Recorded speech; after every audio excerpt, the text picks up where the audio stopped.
একটা গ্রাম ছিল যেখানে একটা মহিলা থাকতো, যে নিজের জীবন চালানোর জন্য কাঁচা বাদাম বিক্রি করত। কাঁচা বাদাম নাও, কাঁচা বাদাম, কাঁচা বাদাম নাও, কাঁচা বাদাম। একবার খেলে তুমি বারবার আসবে, একবার নাও তো। কাঁচা বাদাম নাও, কাঁচা বাদাম। শোনো কাকি, আমাকে 10 টাকার বাদাম দিয়ে দাও না। আরে হ্যাঁ বাবা, এই নাও।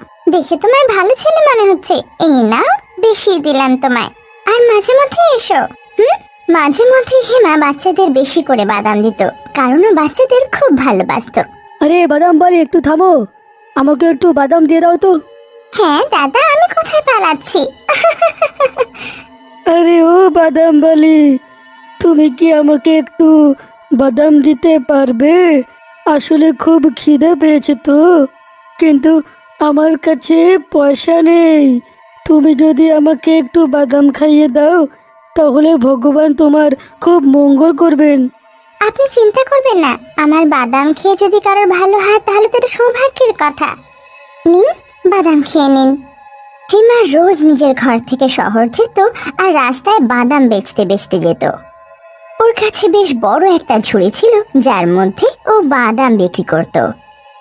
দাদা, এই ঝুড়িটা তুলতে একটু সাহায্য করবেন আমায়? বাদাম বেশি হয়ে গেলে তুলতে অসুবিধা হয়। ঝুড়ি তুলে দেওয়ার পর হেমা ধন্যবাদ বলে চলে যায়। কাঁচা বাদাম নাও, কাঁচা বাদাম, কাঁচা বাদাম নাও, কাঁচা বাদাম।